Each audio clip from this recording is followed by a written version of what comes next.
취임을 하면은 방금 이제 불법이자 추방 말씀해 주셨는데 우리가 더 우려하는 거는 사실은 관세 아닙니까? 관세? 특히 뭐 트럼프가 하면 나는 관세를 사랑한다. 또 글로벌 보편적 관세, 뭐 한국이고 예외가 없고 이렇게 얘기하다 보니까 실제로 만약에 취임 첫날에 강력한 만약 관세 전쟁을 밀어붙이면 우리나라 수출 좀 안 될까 봐요. 걱정이 많거든요. 선생님 어떻게 보시나요? 그 관세에 대해서는 현재 두 가지 뷰가 존재합니다. 트럼프가 평소에 얘기하던 관세를 그대로 실행할 것이다라는 뷰가 하나가 있고요. 또 하나의 뷰는 이번에 재무장관으로 임명된 스캇 베센트라고 하는 분이 늘 얘기하는 뷰였는데 그것이 무엇이냐면 관세는 협상 카드다. 협상 카드로서 센 관세를 먼저 매겨놓고 그 관세를 맞게 되는 나라가 어떻게 반응할지 어떤 선물 꾸러미들을 들고 올지 관찰하는 그런 용도로 쓰겠다라는 거거든요. 야, 힘 세다고. 아이고야. 전 세계 GDP의 한 25%가 미국이거든요. G1 국가, 어떻게 보면 미국이니까 할 수 있는 정책인 것 같긴 한데요. 그렇죠. 사실은 저는 중국산에 대해서 60% 관세 부과를 하겠다라는 건 말 그대로 받아들이는 건 조금 무리가 있지 않을까 싶습니다. 여기 그림을 보시면 이제 미국과 중국 사이에 어떤 일들이 있었는지 아실 수 있는데요. 빨간색은 미국 수출품에 대해서 중국이 어떻게 관세를 매겼는지에 대한 변화고요. 파란색 선은 중국 수출품에 대한 미국의 관세입니다. 2018년 1월에 한 3% 중반대였던 중국 수출품에 대한 미국의 관세가 2018년 6월 정도부터 먼저 올라가기 시작합니다. 그렇게 많이 올라가니까 중국도 가만히 있지 않죠. 중국도 조금씩 따라 올리기 시작했고요. 보복 관세를 매기게 돼서 둘 다 20% 정도에 해당하는 관세들을 서로 눈에는 눈, 이에는 이 이렇게 매기게 되는 거고요. 이번에는 그럼 무슨 일이 있을까? 이번에 트럼프는 계속해서 얘기하고 있는 것 중에 하나가 다른 나라가 보복 관세를 매기면 미국은 거기에 더 많은 관세를 부과해서 아주 끝장을 보겠다는 태세. 중국도 당연히 그 중에 1순위 타겟이 될 수 있겠죠. 근데 저는 사실 트럼프의 마음처럼 될까 의문이 드는 부분이 있습니다. 왜냐하면 저렇게 관세와 보복 관세를 매김으로써 피해를 본 나라가 어디였을까라는 측면에서 저는 미국이었다라고 생각하거든요. 미국이 피해를 봤어요. 네, 이 부분이 되게 재밌는 부분인데요. 이 부분을 이해하기 위해서는 각각의 나라가 미국이 미국의 주로 수출품이 뭔지 보시면 압니다. 네. 잘 보시면 중국이 노린 게 여기 노림수가 하나 있습니다. 중국이 미국에 주로 수출하는 건 대부분 공산품입니다. 미국이 중국에 주로 수출하는 건 대부분 농산품입니다. 오, 정말요? 그래서 잘 보시면 저렇게 관세 전쟁을 해서 관세를 통해서 수출길이 막히면 어떤 나라가 더 피해를 볼까 이제 좀 느낌이 오시죠? 잘 생각해 보세요.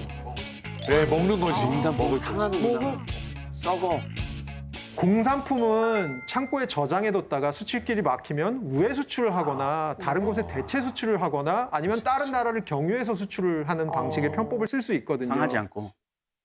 크리스 씨한테 한번 여쭤보고 싶은 게 있는데요. 네. 돼지고기, 옥수수 이런 게 미국 내에서 이런 농산품은 주로 어디서 나죠? 그런 농산품들 주로 중북, 미국 가운데 많이 나오죠. 우리 형 대학교 다녔던 데 네브라스카 거의 다 옥수수였어요. 맞습니다. 아이오와나 인디애나에서 나오는 옥수수, 밀 이런 것들을 수출을 하는 거죠. 중국 인구가 많으니까. 네, 그렇습니다. 그다음 질문은 이런 주들은 주로 누구의 민주당과 공화당 중에 어느 당의 텃밭이었죠? 그건 조금 더 공화당적이죠. 중국의 관세가 미국에 내에 뿌리는 폭탄이라고 한다면 그 폭탄을 트럼프에게 정치적으로 영향을 주는 지역별로 정밀 타격을 했다고 생각을 하시면 그러면 되는 거죠.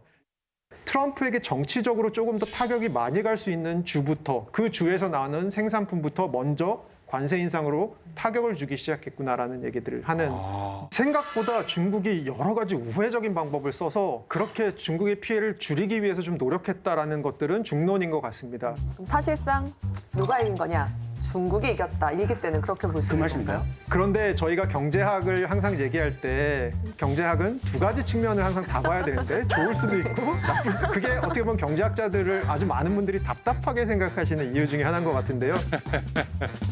트럼프가 사실 앞에서는 세게 나가지만 뒤에서는 어떻게 보면 중국의 숨통을 틔워준 전략을 쓴 거죠. 왜냐하면 아주 싼 중국산들이 미국 시장에 안 들어왔을 때 네. 전반적으로 미국의 가격 상승이 벌어질 수도 있거든요. 그러니까 여전히 중국의 싼 제품들을 사다 쓰고 싶은 거죠. 그래서 일부러 트럼프가 앞에서는 관세를 세게 때리면서 지지자들을 열광하게 만들고 네. 뒤에서는 중국의 숨통을 틔워주면서 여전히 중국산에 대한 관리를 가져가는 그런 모습. 결국 이런 양면 전략을 쓴 것이 아닌가. 굉장히 영민한 전략이었다라고 보고 있습니다. 근데요, 쌤 말씀 들어보면 이러한 결과들이 있었음에도 불구하고 지금 트럼프 2기가 조금 더 강력해진 관세 전쟁을 예고를 하고 있잖아요. 이것들이 어떠한 파장을 불러올까요? 그렇게 자신하던 트럼프도 이번에는 인플레이션을 피할 수 없을지도 모릅니다. 관세가 높아진다는 게 뭐죠? 메이드 인 차이나가 미국 국경을 넘는 순간 갑자기 가격이 점프를 하게 됩니다. 근데 그 가격을 점프하는 것에 대해서 누가 짊어질까? 예를 들어서 그것을 수입하는 기업이 짊어질 수도 있고요. 미국 내에서. 아니면 그 기업이 소비자들에게 가격을 전가할 수도 있습니다. 미국 최대 자동차 부품 판매 업체인 오토존이라는 기업이 있거든요. 이 오토존의 CEO인 필립 다니엘이라는 사람이 최근에 어떤 인터뷰를 했냐면 우리는 관세 비용을 소비자에게 전가할 것이라고 분명하게 밝혔고요. 전가할 것이라고 밝혔어요. 전가할 것이라고 분명히 반대가 아니라. 밝혔고요. 그리고 최근에 트럼프 대통령의 인터뷰 중에 또 하나가 뭐냐 하면 리포터가 물어봤습니다. 질문자가 물어봤습니다. 뭐라고 물어봤냐면 say that ultimately consumers pay the price Yeah. of tariffs. I don't believe Can it. you guarantee American families won't pay more? I can't guarantee anything. I can't guarantee tomorrow. 아주 철학적으로 대답하시더라고요. 네, 맞습니다. 내일 올지도 모르는데요. 어떻게 그거 압니까? 이런 식으로. 야, 되게 저도 전략적인 것 되게 같아요. 그냥 무책임하다. 어떤 면에서 그렇죠. 그냥 내지르는 거에 선수네. 네, 그렇죠. 여러 가지 해석 있죠. 그래서 결국은 소비자가 인상된 가격을 아주 많은 부분 부담하게 될 수밖에 없을 거고요. 아이고. 그러면 결국 인플레이션이 다시 야기되게 될 겁니다. 네. 그리고 미국 이외의 다른 나라들도 자신들보다 힘이 약한 나라와 거래할 때는 미국처럼 관세와 무역 장벽을 통해서 시장을 보호하겠다고 나설 가능성이 높은 거죠. 그래서 결국 요약해 보면 미국에서 시작된 보호주의가 아마 전 세계적으로 세계로. 확산될 수도 있다. 그러면 전 세계적으로 성장 둔화를 가져올 수 있다라는 그런 일이고요. 실제로 현재 상황과 유사한 역사적 사례가 하나 있습니다. 바로 1930년대의 글로벌 대공황 기억하시죠? 미국에서 실직자들이 막 길거리에 가득하고 주가가 폭락하고 루즈벨트 뉴딜 정책 막 이런 거 나왔을 때. 완전 불황이었죠. 네네, 전국적으로. 29년도인가? 네, 29년입니다. 예, 우리 외할머니 태어났던 해. 아, 크리스 선생님이 외할머님이 태어나셨던. 그래서 대공황 당시에도 아메리카 퍼스트 스무스 홀리 관세법이라는 게 있었어요. 이게 뭐냐면 미국의 수입 관세를 평균 20%로 올려버린 겁니다. 이거의 효과가 어떻게 됐을까요? 보면 놀랍습니다. 무섭습니다. 전 세계 무역량의 66%가 감소했고요. 3분의 2가 준 겁니다. 그리고 25개국 이상이 미국에 대한 보복 관세를 부과하기 시작했습니다. 유럽 쪽에서 그렇죠. 그래서 결국 전 세계 GDP가 15% 감소했고요. 미국 GDP는 1929년 대공황이 있을 때부터 한 3년간 한 30% 정도가 줄어들었습니다. 그리고 일부 국가에서는 실업률이 33%까지 상승하게 됩니다. 지금 미국의 실업률이 4% 초반대니까요. 그래서 이 대공황은 1929년부터 1939년까지 10년간 지속돼서 역사상 가장 길고 심각한 경기 침체로 많은 이들에게 기억되고 있습니다. 그리고 이러한 역사적 교훈은 관세 전쟁이 의도와는 달리 경제에 심각한 타격을 줄 수 있고 모두가 공멸의 길로 갈 수 있음을 보여줍니다. 그래서 트럼프 2기의 관세 정책이 네. 과거 대공황과 유사한 결과를 초래할 수 있다는 우려가 제기되고 있는 거라고 생각하시면 될 것 같습니다. 너무 그렇게 하면 안될 심각한 텐데. 일이네요. 어떻게 보면 이제 저희 자꾸 트럼프 대통령 1기와 2기를 비교하게 되는데요. 사실 이번에는 새로운 시도들을 좀 하고 있는 부분이 있습니다. 혹시 차이점 중에 눈에 띄는 거 생각나시는 거 있으세요? 저는 뭐 다들 알고 있겠죠. 일론 머스크 아닙니까? 존재감이 정말. 깜짝 놀랐습니다. 세계 최고의 권력자, 그 세계 최고의 사업가 이런 분들이 이렇게 모여가지고 도대체 어떤 일을 하게 되는 겁니까? 일론 머스크는. 크리스 보기엔 어때요?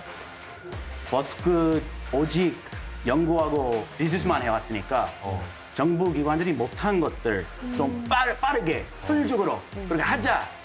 트럼프 비즈니스맨으로서 뭔가 공감대 있나 봐요. 그래서 서로 그래. 근데 마지막 대통령 하는데 이럴 거 없다. 이런 얘기 많이 했을 것 같다는 그런 느낌적인 느낌? 느낌적인 느낌. 네. 아무래도 미국에서 나고 자라셔서 그런지 그 느낌적인 느낌이 저도 굉장히 와닿고요. 그런 측면에서 일론 머스크가 이번에 맡게 된 새로 생긴 부의 이름이 뭐죠? 결국은 Department of Government Efficiency. 그 이름도 또 어떻게 저렇게 지었어요? DOG라고 하는 DOG라고 한 참 이름 장명 센스가 엄청난 것 같은데요. 정부 효율부입니다. 일론 머스크가 최근에 했던 얘기 중에 하나 말씀드릴게요. 내가 스페이스X를 통해서 우주로 가는 기술 개발하는 데 걸린 시간보다 그 기술이 정부의 승인을 받는 데 시간이 더 걸리는 것 같다. 일론 머스크가 하고 있는 또 하나의 산업이 뉴럴링크라고 하는 신경계 관련된 산업을 하고 있습니다. 여기도 뭐죠? 규제가 너무 많아서 우리의 기술이 구현이 안 된다라는 얘기들을 계속 하고 있잖아요. 결국은 무슨 얘기로 갈까요? 규제에 대한 얘기로 규제 갈 완화. 겁니다. 정부는 비효율적인 부분이 너무 많기 때문에 그래서 정부를 조금 더 효율적으로 만들어야 되고 거기다가 미국은 지금 재정 적자의 문제도 굉장히 심각하거든요. 그런 측면에서는 정부의 지출을 줄이는 효율화도 또 해야 된다. 그래서 이번에 트럼프 머스크 조합이 과연 전례 없는 방식으로 연방 정부를 개혁하는 혁신의 상징이 될지 아니면 트럼프 정권을 뒤흔드는 자충수, 뇌관이 될지 지켜보아야 할 문제인 것 같습니다.